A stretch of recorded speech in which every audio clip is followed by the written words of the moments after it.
Ouais, enfin. Papa, faut te couper à la tosolo. Parce que il continue de tirer pionnier entre nous, on est congolais, donc il faudrait maintenant tout vendre, tout cas, tout cela. Oh, Marc est tabou. Oui, tu dis quoi? Non, c'est un Congolais comme moi. Pourquoi on n'a plus besoin? On n'a pas besoin de gens comme lui dans le combat. Il ne nous sert pas. C'est un Congolais, on ne va pas s'entretuer. On va s'entretuer s'il faut pour le Congo. Il n'a qu'à aller voir de l'autre côté Sony. Sentiment la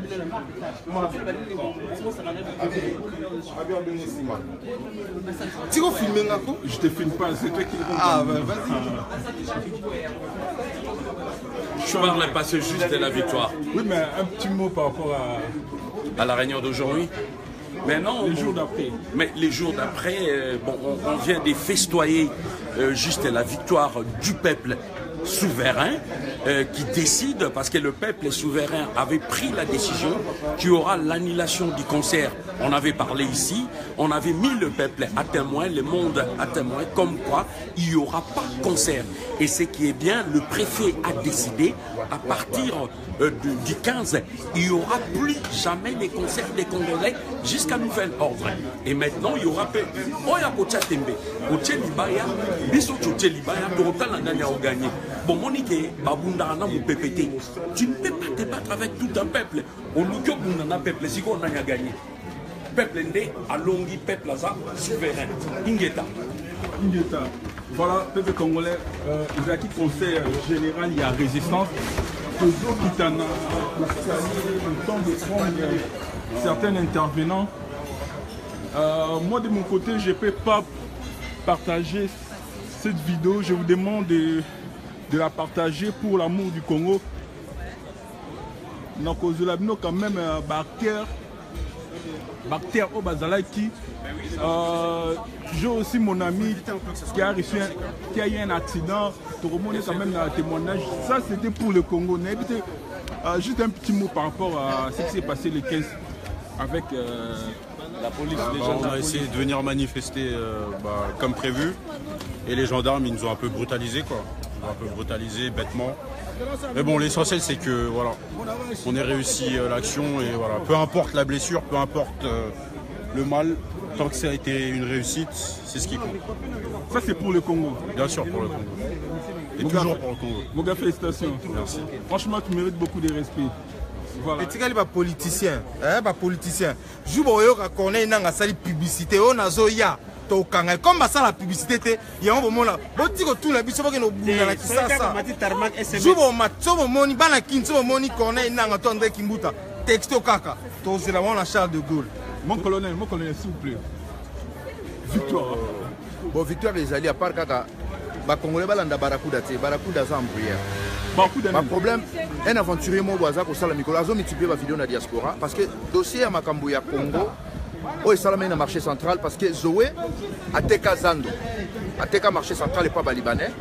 Dossier on est na maboka Kimbuta koki ko gérer en côté après Chantal Mboyo. Oh babo maki bon. Magaza malheureusement Kazaki muta peut perdre parce que ba Rwandais bazana congolais monter bako épargner et surtout ceux qui ba intérêt na bango ils a vraiment respecté les kambu ya marché central les ali kanambeye moko a créé ba milice azui bato ya Gédéon Kyungu parce que ça là on a kamona sampu na kananga na Kasai azwaki bango ba milice ya Kyungu akomisi bango ba milice ya Kamona Sampu ba bando massacrer bat pareil ya salon pe na Kinshasa zone na mettre Karo na kata ville ya Kinshasa a créé à Kababilo quand on a à la tsone mon ensemi ba déclaration instant au salango il faut aller un peu prudent parce que ba promettre ka mungu na te na yo beta au jour boy parce que a ko se préparer en plus ça rolinga akitsa ba crime na maboko na yo pour na stopper Barakuda c'est un aventurier azana ba dossier belé a iskoka bato bambonga sala makambo belé liwa ya aimé Kabila za na maboko Barakuda c'est 1000 fois cette terre parce que azolinga ko embrouiller bato na diaspora dossier ya makambo sala na marché central ezali Zoé na grand frère na e kanambe bango nde bazo sabilo ko wana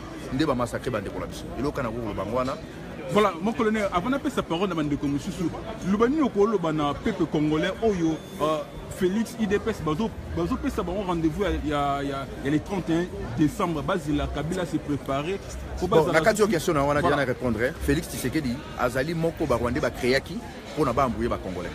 Tout opposant, soi-disant les opposants, Bazali créé par les Rwandais. Occupation est créée, Bango est façonné, Bango est pessi, Bango est étiqueté. Oui. Et ceux qui battent baraté décidé à Martin Fayulu. Mouta créé qui a un Rouberois. Mais pas Congolais batté. Rouberois mouta créé qui décidé à passer Martin Fayulu. Parce que Martin Fayulu a Kendara na Kinshasa pour investir dans l'affaire à Bandosala à ONG. Comme la politique va continuer au côté ça. Rouberois a créé décidé à passer à créer INC à Vital Kamerhe parce que va créer qui a un police Kanambe Rouberois na Vital Kamerhe. Donc Félix Tshisekedi langage naïe ceux qui botali en décembre dernier à l'écaille moka boya batuna sur le vent populaire donc so les lois linga ko c'est sous ba congolais faut pas comprendre donc Félix a joué na banguna parce que et pas ya Rwandais ceux qui sont vrai opposants à Rwandais ils ont 3 endroits il faut ça un est à cimetière deux est à prison trois est à libanda jamais mutako samino ke naza opposant à Bakanambe ya Rwandais mais au Vandara na Kinshasa au sala ranyo sur na Kinshasa nazo linga pena informer batunde balba pour na likambo c'est les innocents tout na etosani a na réunion ba makambo bande koloba ye moko kolobango au sala ngo insulté azana biso jamais à relégation sous atene na ba vitalité bande ko sala wana isa insulté donc to sololi na ye tant qu'en famille mais lingo la ksate que mutu pas profiter soko profiter na ko abuser ko finga combattant la langage wana ko zoka langage on comprend lingo lo babongo tende mo colonel alobi ezande ngwana to tala pe ba éducation et jeunesse na biso la futurité donc na non finga batunde ngwana parce que il y a des gens oh yo baza manipuler na derrière ma musique pour ba finga ka combat on se comprend donc vous gare à vous ngala yo bundi la peuple na nga na bundi la nation na nga na yo bundi la mboka na ngai ça vous dérange où ceux qui combattants na peuple congolais ba bi conseil zate ceux qui mutu oza infiltré to timbeli yo balobi moni ndoki belela donc ngala ko belela yo soko finga tindi batu na yo ba finga ngana ko donc sur le langage on a mais je promets à tous les Congolais partout où vous êtes na ko sala na ko loba sous vulgarité parce que na ko toucher sous banjoto ba mamate batu balobi mingi ouais bah oh non moi bona boye mais c'est quoi yo atiki vulgarité yo pardon mais ndenge za boye na zolo bango bien bandeko na nga ya combat ba zolo bango bien mais ce n'est pas cela n'est pas dire que voilà lokola atiki nenga na finga na ngai ke bana nzela wana ko kuta na ngai et puis ya on a lobby que biso ba combattant neti ngana okufa nga pona mboka na ko kufa liwa ya perte te na kufa liwa ya intérêt ya peuple congolais batangata na zalata héros un jour na ko la taper na lati na yepe pardon Francis na sisa koloba na lati na ye na fini yo to biso mbale to panzani mais ba on va finir ba combattant bino ba Marc Tabu ce qui nani Armandiri Weregemere yo mon pas sous la popole somba avion tambola lukolo yo lisarasu a masebe oya kisimbi lisarasu soki mavambo yo outa mboka village wala mukanda mutakufa ya Suisse toyebi yango ozo mbona apekisinga so bapekisa nga to ngako zwango ya sikoyo mais soit yango bonjour wala comprendre amuturo wala algon paracetamol kota kiosque Coca-Cola na kin kota ville l'avenue du Flambeau Zoba donc toyebi si obongo donc bokeba Félix Wazekwa un message pour les combattants. Félix Wazekwa tu es un con, tu es un bourrique de la première catégorie simple. Quand tu dis que je suis on sait le côté en tant que témoin de Jéhovah, mais quand on a fait héritier à Wakanambe sidatique, il souffre de sida. Donc yo leader à Ranetio, leader Félix Wazekwa fait très attention. Donc Bandeko doit continuer le combat. Et puis Paris a miné, héritier Lukan place à Kotamboula. Batuna on fout à balade. Bazaba peuple congolais tokena bangote. On ne parie pas à Paris Ingeta. Ingeta, voilà un message pour le peuple congolais. Peuple congolais, oh ya wapi. Peuple congolais. Ya diaspora, oh ya Kinshasa. Peuple congolais Kinshasa. Bon, on a souhaité que peuple congolais, oh ya Kinshasa. Bon, mon niveau ni tokomi. Bon, mais ça n'a pas non, bisoto vivra du jour au jour. Le lot bokomi comme on a que liberté n'a bino komi na kraka. Au mabwe barrière. Solution zakaka moko. Obstacle na bino ezali Petiwana Hippolyte Kanambe alias Kabila. Donc solution ezali moko. Solution moko ezali nini? Ezali dans un premier temps, ceux qui vont kokana le soulèvement populaire dans un premier temps, ça la désobéissance civique. c'est-à-dire au moins bokomi komela déjà ba nia ya ba farba ba nia ba maya ba nia bokomi komela déjà ba maya ba nia bozaka na ba courant te eloko moko te donc désobéissance civique ngi koloba bo futaka lisusu ba facture te ni ya régie des eaux ni ya EDF non ni ya SNEL bo futaka lisusu facture moko te ba batekaka libanda bo moni ke zandu existaka lisusu te inonsa ye wana ba bomie na zandu donc bo futaka lisusu eloko ba bengi taxe te si Batouana bako se plier, beaucoup que les choses vont avancer. Le quoi la bosa va pérer, beaucoup qui ça la soulèvement populaire, bossa la désobéissance civique, c'est-à-dire facture moroté ni électricité ni maille, bon fout à l'issue sous point barre, taxe moroté, si bakolemba et puis bango moro barokende. Message yandambu et pas ya petio abikonda nani, oh ya qui go défait bateau à l'objet. Petio nani, comme on a bien kabeya. Yoka beoza muluba ndenge ninyo tala ndenge kasa ezali par terre bandeko no ba komi déplacer na bangola na ba kikwiti yo ozea obeta musique ya na poto mais yo ndenge za wana omoni kindoki oza nango agent ya Kabila ndenge yaki ko doser batu awa to ko prouver yo que non na minute yo ici c'est Paris, on ne parie pas à Paris. Donc musique na ba kulutu na yo tout ba waze wa baeba poto musique na bino abu opia eza ata petit wana politique na mbi akei bokotika la kasu ko beta na poto ate et si les libino na point barre. Voilà, merci Francis Mokonza wa Congo. Ouais, leader wa Congo za wa peuple congolais biso diaspora tout ça déjà musa na biso et comme isko tour na bino la balle est dans votre camp. Donc ndenge za wana musala oyo biso tout ça na diaspora ezali musala oyo po tozali na souci na bino ndenge bozali ko souffrir na mboka bino bolala banzala bino bosomela mai o ezang mai zangi memi o twenga mai za eau potable goutouté on comprend ti fali pour pas obeta tolo ki ataki mai na kisenso alors que na Congo wana tozana eau potable ezali insulte pour na bino peuple congolais yango wana toyebisi na bino ba congolais bale komi na maboko na bino mosala ba musicien wana ezali ya ko lancer message ya résistance parce que mboka ezo passer ba situation moko atroce lokola bazo comprendre te bazo continuer na inconscience botala niveau ya mobilisation o eza awa tozana ba colonel Odombo ba président Jean-Marc Sali au moni bino moko public o eza wana donc tozali très mobilisé na ndenga osarana te Romeo Bandubola pusana bomona naba oyo bomi petaka tolo ba maître bomoni ba vrai sportif bango tozana bango na combat bo rejoindre biso peuple congolais tozana besoin ya dialogue te na ba musicien na minute oyo musicien oyo biso to yamba na diaspora oyo akoyela biso discours ya résistance et puis ba musicien oyo betaka awa na Paris na diaspora naza koloba na minute oyo là je soulève Emelia et les autres anciens quartier latin tozana besoin na bino bo rejoindre biso na ba marche na ba manifestation to lingi bilongo ya bino parce que et comme double G mais quand même comme on a dit tout Kalouji na marche bon tout Kalouji soki na marche en tout cas ça va félicitations na mona qui dolls parabolique son mono azalaki na biso yé déjà dans la carte résistant les autres to komi na besoin na bino awa sinoté to kopesa bino lisu embargo boko banda ko se produire te chaque week-end awa na diaspora donc il faut rejoindre résistance tozan a besoin que retour na bino na kin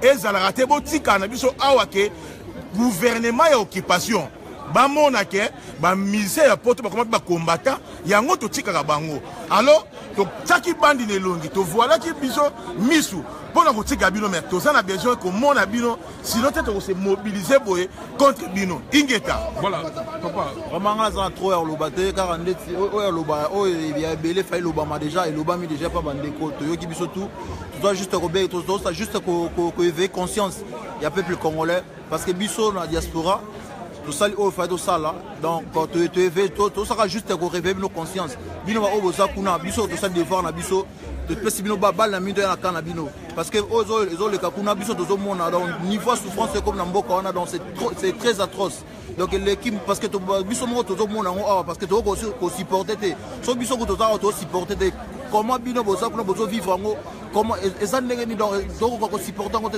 eza vraiment donc on habite comment na ko commerce on a ko situer ngo vraiment de Bengi, de vraiment conscience à tout le peuple congolais, tous les antivalais, ils ont distrait la population et surtout la musique. N'a pas bablora mike ya distraire le peuple congolais pour la plus focaliser dans les importantes dans la vie de la population. Donc deux autres c'est vraiment éveiller la conscience de bino et sur de l'autre on a ajouté encore et ça va mission on va dans la diaspora.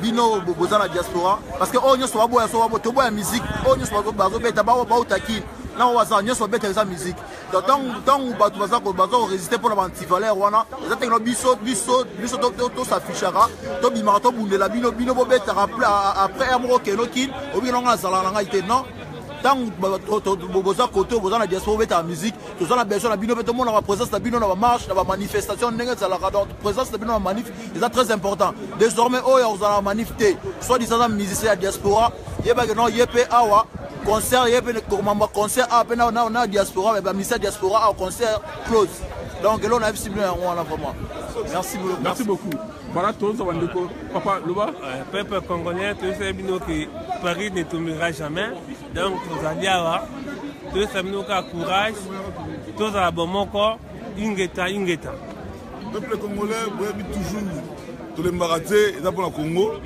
tout chaque slogan constitution d'Alari violée dans Congo est en occupation tout le Congo est libéré l'article 64 tout barrage surtout un groupe de gens au Congo tout élément pour le phénomène mais toujours dans le combat jusqu'à la libération. Merci beaucoup à maman Nyonso, à papa Nyonso, au monde entier. Et d'aller essayer tout dans la détermination pour la combat la biso. Tout ça biso nous toujours congolais, biso toujours combattants pour libérer Congo la biso. Kabila degré de force à Okeno qui pleuve, qui neige, il doit partir de la RDC parce que il est présent, il est légitime, présent, illégal. Bino no so tota toujours na kata ingeta tolongi bitumba ingeta bande ko na sabino ka eloko moko bozana lito ya koyoka nazoyebisa bino tout le temps bozana lito ya koyoka mwana oyo mayela yoka kaloka bolinga koyoka te fo bozana pini ndenge wana donc suka na bino yango wana sikoyo donc suka na bino ingeta. Voilà, merci beaucoup. Voilà bandeko tozali na conseil général ya résistance. La réunion vient juste de finir. Jean-Martin Sadi, Odombo, Zoro, avec mon vieux. Je vais dans la carte, je ne voulais pas interrompre la conversation. Je vais quand même une réaction à Zoro, ce qui s'est dit. Et puis, bon, je pense que en tout cas, Moussa Salamia, il n'y a rien à dire. Si Koyo Bal et Tikali Kaka, Naka, Nabino Ban, voilà. Il y avait cette possibilité. Donc, il y a tellement de discussions sur place. Je vais vous laisser et puis vous-même, vous pouvez poser vos questions et je vais essayer de faire de mon mieux, de répondre à vos préoccupations. Si vous avez une question, ou bien vous reconnaître quelqu'un au côté, voilà, je vais interrompre Maman Blandi. Dans mon Maman Blandi, je vais l'interrompre pour nous quand même. Maman Blandi, pour l'amour du Congo, excusez-moi de vous interrompre. Juste le jour d'après. Les jours d'après, comme vous le voyez, nous sommes ici, donc le lundi, une journée et demie après l'événement. Nous sommes ici toujours dans le cadre de notre suivi de mobilisation. C'est pas question de devenir politicien. Moi, je préfère quand vous parlez lingala. Vous savez, la politique, hein, j'entends certaines personnes, certains ignorants, si je peux appeler ça ainsi, dire qu'ils sont apolitiques. Dans la vie, on ne peut jamais être apolitique. Quand vous signez votre chèque, vous signez sur une banque qui est reconnu de façon, qui a une licence de façon politique parce qu'il est géré par le ministère du Budget et des Finances. Quand vous remplissez votre feuille d'impôt, ça va directement au ministère des Finances. Quand aujourd'hui vous allez immatriculer votre véhicule, c'est directement le ministère de l'Intérieur ou le ministère du département qui gère tout cela. Donc on ne peut jamais être apolitique dans la vie. Dans la vie, la politique et dans nous chaque jour qu'on se lève. Quand vous allez acheter votre baguette, la TVA que vous reversez, directement elle va dans la politique. Donc on ne peut pas être apolitique. Donc effectivement, s'il faut que je sois politicienne aujourd'hui, je le serai, je suis politicienne. Voilà, je suis là pour défendre. Le jour d'après, nous sommes là. pour toujours continuer à mobiliser la population congolaise, à faire un suivi de ce qui s'est passé. Nous allons capitaliser toutes les forces que nous avons pu déployer ce jour-là, négatif ou positif. C'est selon, comment pourrais-je dire, selon la douleur du peuple congolais que tout ce qui s'est passé samedi s'est passé. On ne peut reprocher à personne, on peut encourager personne, mais on peut seulement dire que le peuple congolais a montré qu'enfin, il est conscient que le mal qui sévit dans son pays doit être éradiqué. Et nous sommes là dans le cadre de ce suivi pour essayer de trouver d'autres solutions plus concrètes pour effectivement éradiquer déjà au niveau de la diaspora ce mal et ensuite au niveau de notre pays, la RDC. Moi je n'ai pas une question à vous poser, mais je voulais quand même que si vous pouvez vous adresser à la population, au peuple congolais qui sont sur place en République démocratique du Congo.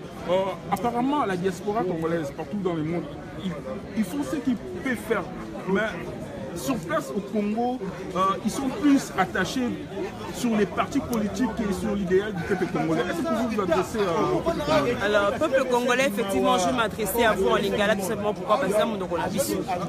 Donc, les lois que nous avons balabine le kozali que na kati ya mokili les babotaka na kati ya mokili mobimba pas seulement en RDC les babotaka mutu babotaka ye les razana libuma mama azana no mama mtu kwa sala makasi a protéger mwana protéger zemi wana ti mwana kobima le mais mwana le ya bimi akomi ya potonyo so batata basi bakobima banoko bakobima ba papa leki ba voisin ba camarade batutu bakobima bike mwana oyo akomi ya biso.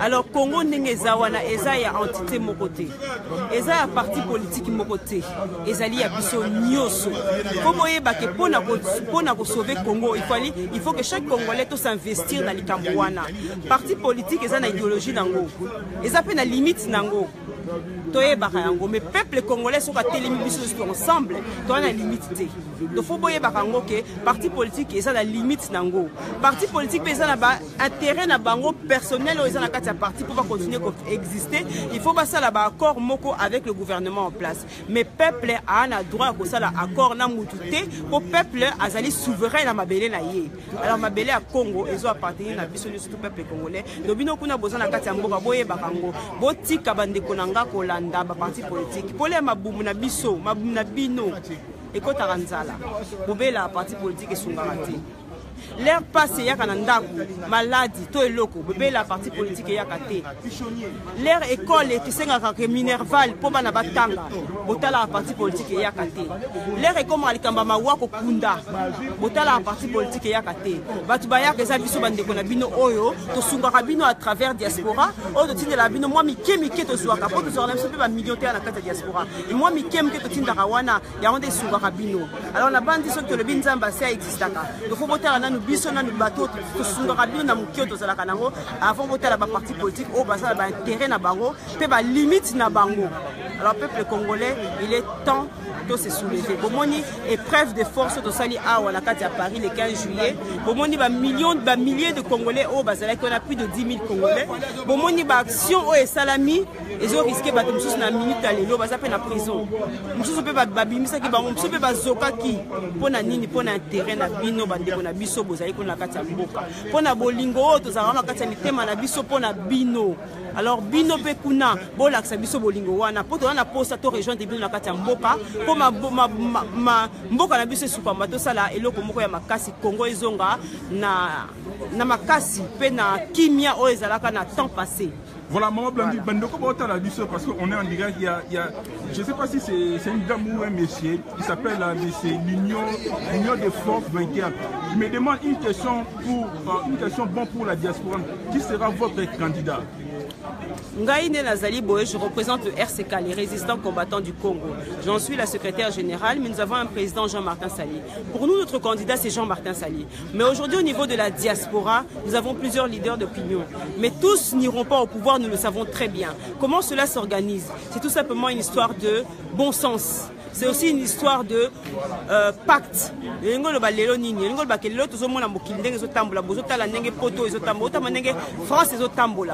Tous ceux qui sont sortis en avant, ce n'est pas ceux-là qui vont prendre le pouvoir forcément. Il faut que Linga Rosala Simamutu, Mokotomi Baleo Bazake, Baza potentiellement capable.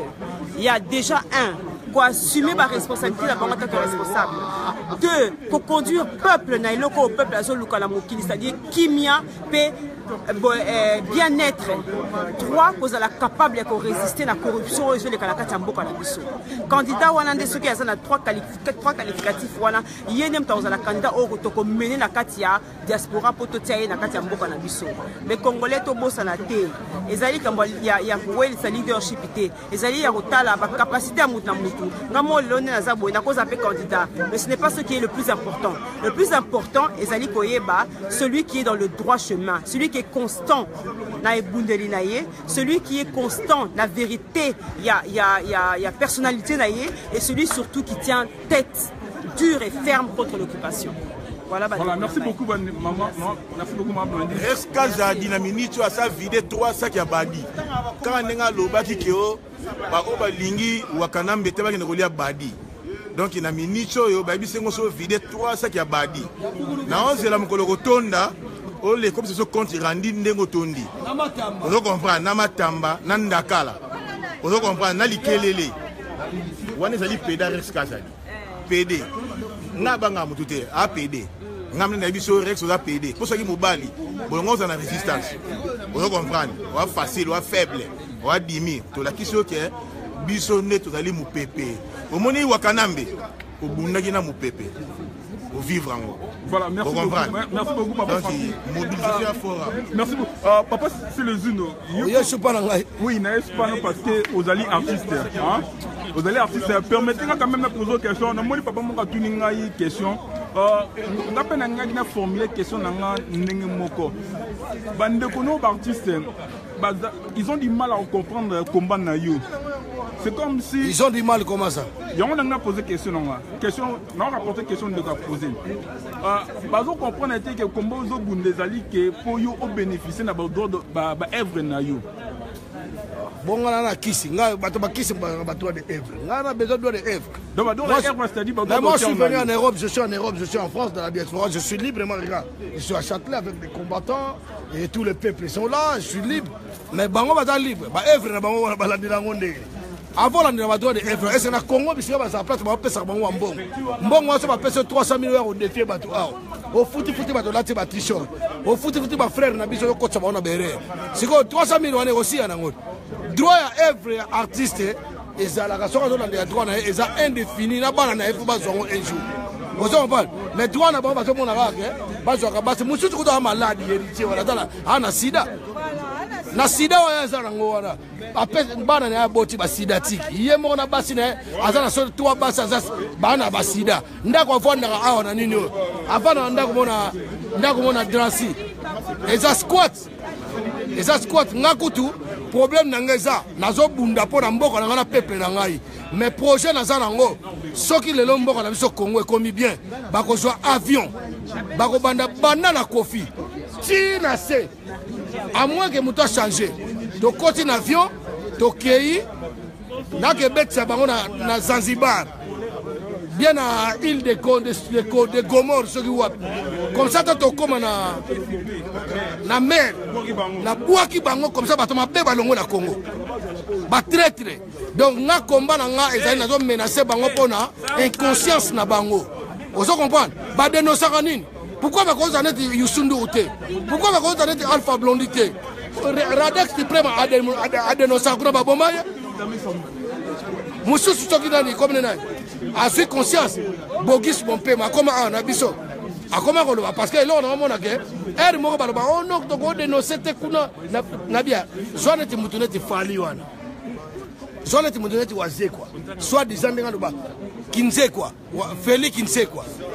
Na héritière à Waganambe. So bazu pena ba ko vanda awa. So disant na succès qui so ba dia batata ba mama. Na succès qui so ba lexa batu. So bazu ba ko vanda awa comme on dénoncer mutu wana. Et yo quand on combattre bango. Tabi so ça ba manifestation. So ba ya ka ba sarana biso. Ensemble. Et c'est biso to contre bango. Je te contre bango te. Mais so ba contre mino parce que vous comprenez pas ce que vous êtes en train de faire. Et en plus de ça, c'est ça qui culture la politique. Quand on dit ministère de culture, un ministre qui cadre, qui autorise, qui guide la ministère de culture, c'est un politicien. Donc arrêtez de dire que culture, la musique, vous avez un musicien politico. Vous avez un musicien, vous avez un musicien, papa, ndeko na ngai bakobenga yo to ya filmer bango bazwa mbongo na couche. Donc on n'a pas 3 ans, on n'est pas des gamins. Donc que ça soit beaucoup bêta depuis circulation, interdiction et circulation dans zone interdite. Interdiction et la diaspora mobimba. Beaucoup de temps pour la soutenir. Voilà. Merci. Merci Zongela. Il y a quand même Francis, M. Bondombe, après nous avons papa et prof Martin. Francis, le bando Bengabino va combattant. Aujourd'hui, la presse, quand on lit la presse internationale, même au bando ridiculisé, avant vous appelez des combattants, aujourd'hui on vous appelle les opposants des Kabila. Objectif Nabiso Ezaïki Yangwana quoi. Notre objectif Yangwana de faire parler de nous, pas comme des opposants mais comme des résistants au pouvoir de Kabila. Donc on a atteint notre objectif. Siko Toro Keneko atteindre le but Nabiso. Bato ba finga ki biso ba zombatan. Bato ba finga biso ba kombatufi. Oh to sala kate. Oh to za ba voyou. Ngaye nandimina na batebele ba otala ba ebinga. Oui, naza kombatufi. Oui, naza zombatan. Oui, naza voyou. Voyou wana BFM TV Lobeliango. Voyou wana Le Parisien Lobiango. Voyou wana France 24 à Lobiango. Voyou wana Bolloré à Yébie. Voyou wana Cocatrix à Yébie. Voyou wana Akenagi na préfecture. Ba solo la qui na préfet. Surtout ça va voyou. Préfère yoka bisoté. Alinga chabiso na bolo quoi dans la prison de la santé na 14e arrondissement. To yebise bango que mboka o yana ba kolo nango. Mboko ezana ba konti nango. On parie pas à Paris, on l'avait dit, to yebisa bino. La minute tozoloba même Fali concerne, il a été éjecté d'un festival qui devait participer en Belgique. Il a été éjecté. Donc, Makamwa concert, et s'il Batiko Banabiso que tu as combattu en musique. Pas du tout. Est-ce que politicien Nini on a Paris à cause de un meeting? Bata rassemblement, mais qu'il y a un meeting. Monaki. Baya na bango ceux qui bakota ba studio ba sa ba course na bango ba rotala ba bana na bango mais on ba osala meeting awa eza Corneille nanga ayat Corneille nanga ba Corneille nanga yaki atomona kiete mais parce que yaki ne ba rendez-vous tomona kiete est-ce que Corneille nanga tonga so avion à sa publicité ba bamion na Château Rouge na matongete na Tottenham que Corneille nanga ya donc bino bato ba lo bana na bino peut to kanga bino je le dis rarement. Mais Ingeta, mes frères, Ingeta, mes soeurs, le combat continue. Interdiction de continuer. Toujours Ingeta, de François Lobby, nous sommes toujours dans la Ingeta. Voilà, merci beaucoup, Bandeko. Il y a des artistes. Les artistes, au nom du peuple congolais, ils sont en train de dialoguer. Ce sont vraiment des artistes. En tout cas, et ça n'a pas bien tombé sur les artistes, surtout Zoroblel. Bonjour, excusez-moi. Depuis les 15 de mon année, la réunion générale aux Bengami, d'abord, on peut s'habiller compte rendu général d'une manière générale, surtout dans les dépôts, je citerai pas les noms quand même, compte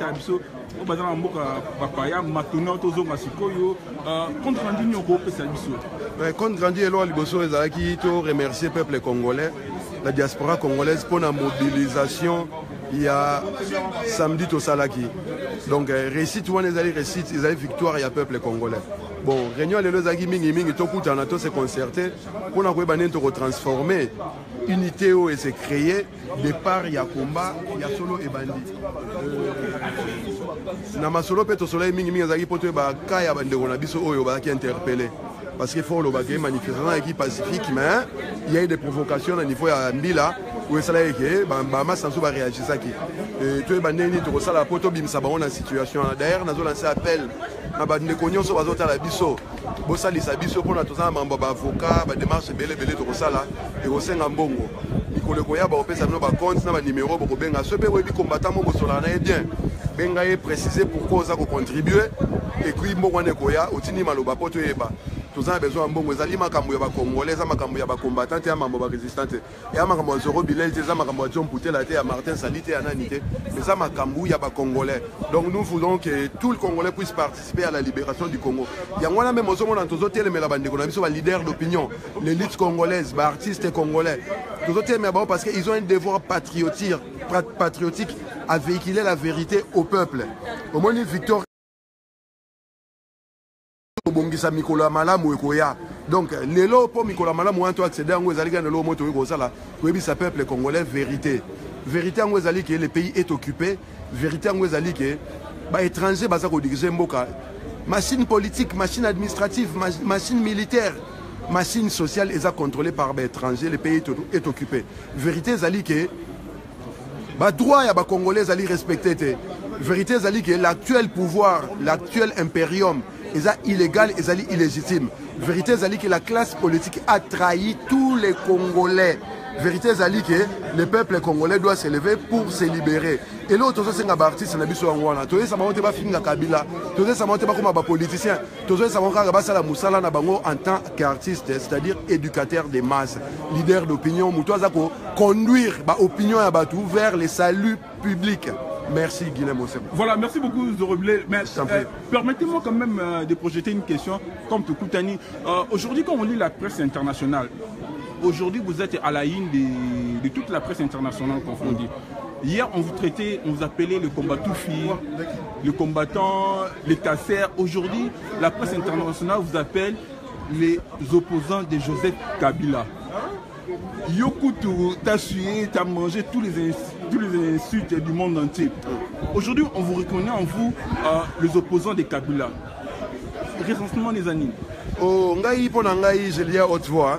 Au monde presse internationale, ceux qui s'intéressent à Bisso, parce qu'ils ont suivi notre évolution et notre discours, qu'est-ce qu'il était. Mais le problème est où bandeko bofinga rabiso ba combattant ba combattu fi ba combatiamba o bofinga ba maman na biso ba papa la biso bandeko na bofinga ngana lobaka nyonso bo qualifier nga pona Congo na kondima yango objectif tanga moko ko libérer Congo ko pesa congolais éveil ya conscience éveil spirituel éveil physique donc ceux qui pona musano na za ko sa bozo finga nga j'accepte volontiers mais bon presque jour tango lo ba boza ba opposant la vérité est que la vraie opposition contre le régime de Kabila se trouve dans la diaspora. Mais biso toza omenga opposants, nous sommes des résistants. Parce que lorsqu'on nous appelle des opposants, c'est-à-dire nous acceptons les systèmes en place au Congo. Système Ouezali défini par l'occupation. D'où nous allons faire des demandes de droits de réponse pour préciser. Presque tant que l'article Nabino, il y a toujours une forme de manipulation. Tant que vous agressez Mboka Nabino, vous avez une guerre ethnique. Ça devient une guerre entre vous, alors que les troupes Mongo Libanda et côté Libino. Ça s'appelle de la manipulation. C'est à nous maintenant de faire cette pédagogie-là. La communauté internationale, la presse internationale, parce que maintenant ils s'intéressent à nous, parce qu'ils ont vu notre capacité de nuisance. L'article, on a commis le biso en côté parce que on a tambola pacifiquement. Commis le biso parce que Monique samedi, Paris est qui pente en rouge. Il y a un moment où on a commis l'article là. Voilà, on a koloba. Bo fingara. Bo continuer ko finga. Voilà, dernière question, Zoroblé. Ce n'est pas une question, Isaka Constant Moko. Aujourd'hui, normalement, la semaine prochaine, M. Fali, il ne peut pas, qui habite la Briche. Oui. Mais du coup, par rapport à l'action, il y a samedi, c'est peut-être que les Chokas, il va retirer. Quelque part, commentaire nous en la situation là.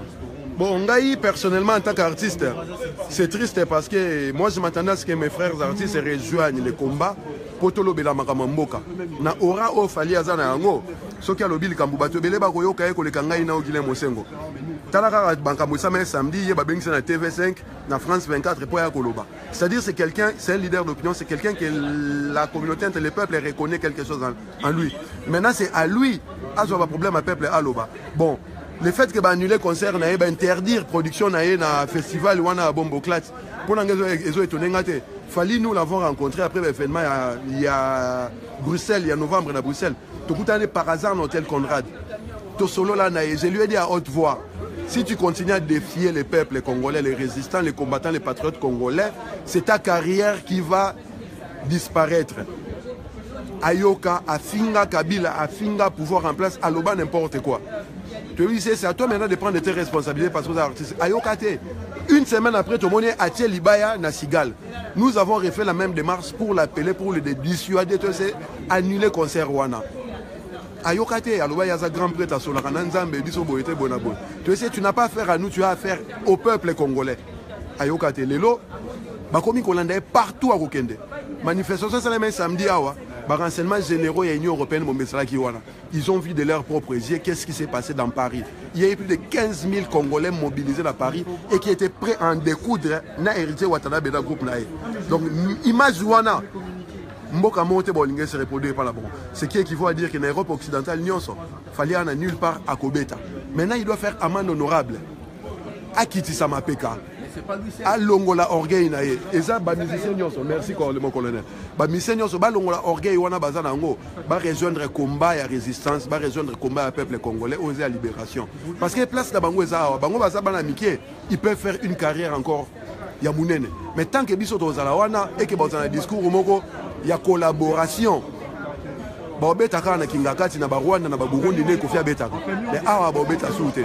Et pour finir, Falia Ebake, il a dit qu'il a cloué, il a collé un procès au préfet de Paris. Bissoto s'est porté partie civile pour témoigner contre eux. Nous, les associations de combattants et résistants, nous viendrons témoigner contre lui par rapport, il y a témoignage, il y a procès à ça qu'on a tenté contre le préfet à Paris. Donc, ce cas-là, moi, il y a Kaka, Abouka Mapekami qui dit ça, attends la Sima, Azonga Moto. Mengu. Merci Guilherme Ossem. Merci M. Roblé. Artiste, juste impressionnant, bien sûr on sent vraiment une différence entre vous qui venez de l'Académie de Beaux-Arts, même artiste, né artiste, on va le dire comme ça. Impressionné les amis, oh, tu as bon artiste. Mais non, Bitumbao eza pour la moutute. Yeni na eza bango ni na bango ezali ke donc ba ota la poche na bango. Eza ba ota la poche na bango biso to bunda po na batu nyonso na bango pe to bundela pe bango. Baza ba droite na ki ndenge za na ba disque na bango. Ba osala banzembo ba osala makambo. Ba na droite biso to zo bundela Congo et Koma. Talaka ba saoudien ba kana pétrole à pamba. Mais comment il vit tapis rouge mais nous donc tokundana mukini mobimba ndenge tozali tokundana mukini mobimba kabila batie wana yende mutu comme pio moko mais tokundana mukini mobimba donc talaka ngana obenga nete za extermination des Congolais au bazoboma mais bino bozobina est-ce que nanda kuna yo vraiment donc na chambre yo kuna a matanga kuna bozobina il y a pas de sens donc on remercie Soussou tout peuple congolais au Bayaki. Donc il faut vraiment continuer le combat et citer les agas pour les musiciens, mais avec tout le monde qui sont en train d'accompagner cette sanguinaire. Donc il faut vraiment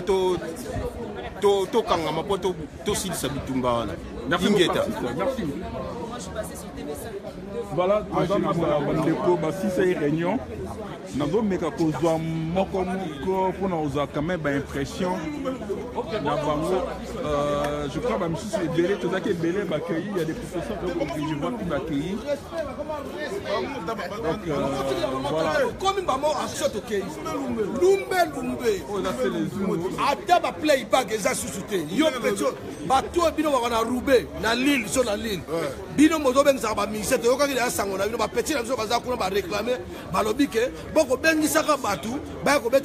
Pas de playback. Bon, Meki, ça la playback, na luka musicien moko boya. Oh, lingi baba musicien qui chasse awate. Ba musicien qui chasse awate. Pas de playback, pas de mini concert, sans concert pour héritier. Héritier abandeka makama mikemi ki on a zobeta na ngaka eloko moko boya. C'est fini tout ça là. Et puis David Monson, je te dis, faites attention. Nous on a grandi dans les cités, on a des potes ivoiriens. Moi, j'essaye maintenant de formuler je vais formuler un groupe ivoirien pour te dire qu'il y a beaucoup de DJ qui ont chanté des chansons chez vous. Ils sont congolais. Ils sont congolais grâce à la souffrance, à cause des souffrances de notre pays. C'est pour ça qu'ils sont partis chez vous pour faire un peu de la musique, gagner leur vie. David Monson, si tu es un PD, si tu es un PD, David Monson, moi on m'a dit de ne plus parler de la vulgaire. Moi je vais découvrir ton tout trou de qui là avec mon bic, ma bic, tu vas voir.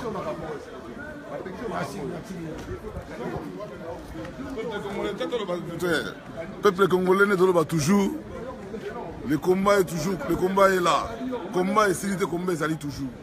Toujours, Kabila dans la quête, constitution d'aller violer, article 5 de la constitution, peut-être souveraineté, peuple congolais, nous avons le droit de manifester, nous avons le droit d'empêcher, parce que tous ces gens-là, Fali, tous ces gens-là, ils chantent des piliers de Kabila. Si Fali chante par exemple Kimbuta, Kimbuta c'est un pilier du PPRD, c'est un pilier qui soutient Kabila, mais lui aussi, quand il chante des musiques comme ça, plein de gars du gouvernement de Kabila, il est là pour chanter pour eux.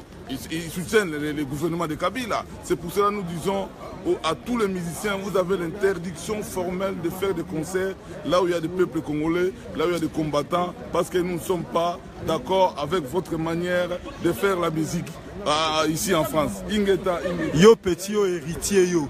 Ndenge vraiment ndenge ozalaka est-ce que leader azalaka lokola yo leader moko sans aisance tokitaka na amona biso donc ya zala voilà bandeko tozokota na métro toza na Châtelet donc bandeko toprofite la moment bandeko baloba donc soi-disant un leader yo petit yo héritier on habite soko uta wapi leader azalaka lokola yo ozwa au défi peuple mobimba liboso na yo leader azalaka lokola tala na forme na yo soi-disant leader petit mot bobongaka kaka te ozaka ndenge wana donc ndenge wana ozaka noka ndenge wana bana kitasa ba omona Châtelet au Châtelet au magasin H&M ça c'est vraiment des accessoires au Châtelet donc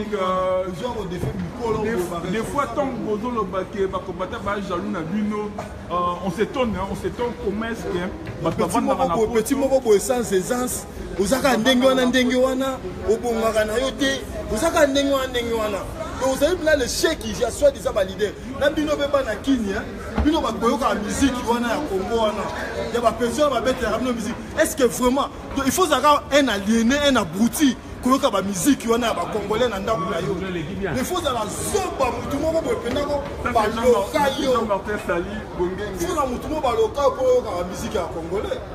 Il faut la le combat aujourd'hui la presse internationale les opposants qui Kabila. Ben oui, parce que une personne qui s'oppose, comment dirais-je, au gouvernement qui est en place ou la majorité présidentielle qui sont là, on les appelle les opposants. Parce qu'au niveau international aujourd'hui reconnaissent votre lutte. Mais ils les reconnaissent depuis longtemps. Il n'y a pas que l'événement de samedi, mais ils reconnaissent notre combat. Donc ils reconnaissent les combats que nous sommes en train de mener depuis autant des années. Donc ça fait 10 ans maintenant que nous militons, que nous sommes des activistes et nous manifestons contre les régimes dictatoriaux de Kabila, contre l'occupation qu'il y a en République démocratique du Congo et contre tous les antivalaires. Et surtout que nous combattons aussi les accompagnateurs du pouvoir d'occupation qui sont le musicien, les artistes et musiciens. Et il y a aussi le faux pasteur, souvent qui sont en train d'endormir le peuple. Et c'est pour ça que nous sommes levés pour essayer de continuer de lutter de cette façon, quoi. Et aujourd'hui, la réunion s'est bien passée. Et la lutte continue. Bon, on va passer après, je vais revenir vers vous, monsieur Chamba. Ok, il n'y a pas de quoi. Donc, Bana Kinshasa, on a la poteau. Dans la poteau, donc, tous les cabissonniers en tout, dans la métro. Oh, il y a eu les gens en direct. Hein.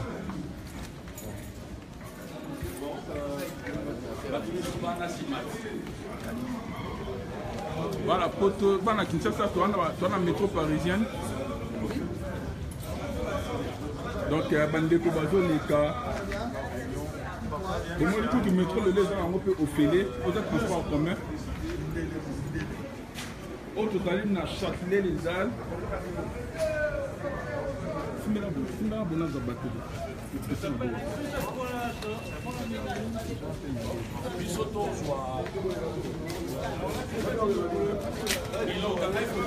La caméra est déjà.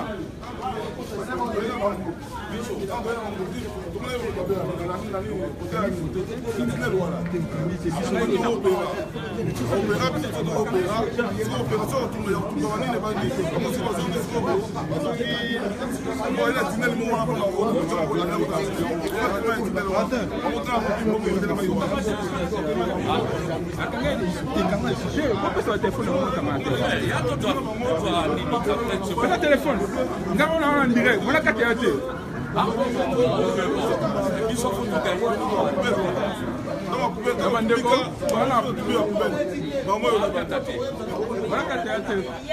Voilà, tu as la place à Châtelet, Bandeko. C'est ici, nous sommes la direction.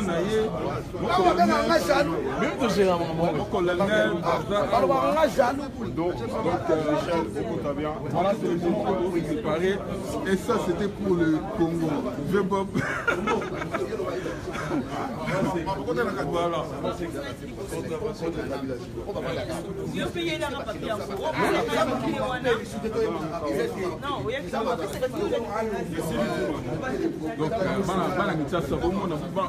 Donc, en fait, il n'y a vraiment rien de spécial. Hein. Il a pris son temps. Il y a en fait, c'est vraiment ce qu'on veut faire à Kinshasa. Parce que vous vous rendez compte de tout ce qui est...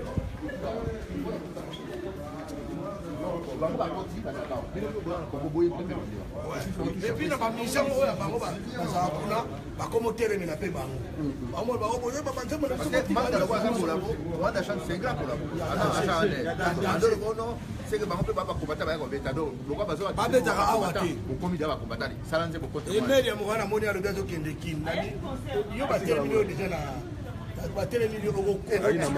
bon, comme ça on gagne le temps. Bon, Aïko. Voilà, Panzani. Bon, tout ça, on doit continuer, Gaga. À très bientôt. Ouais, on doit aller à Châtelet. Bon, on est pas là, qui n'est pas à Châtelet. Place vraiment sur le Fanda. Il y a un autre qui est petit, on a table, on a battu, on a fallu, interdiction formelle. bakotika la kopeta musique awana oto te totelemeli bango bino mpe bamisien oyo babeta bawenge soki nini awa boya mpe na interdiction tokomi mikolo soki tozwi bino boyebake bolapa mpe bakobeta so baconcert te peuple congolais atelemi na makambo wana ingeta ingeta toi qui t'as garde du Nord. Ok. Voilà. Merci beaucoup, merci beaucoup.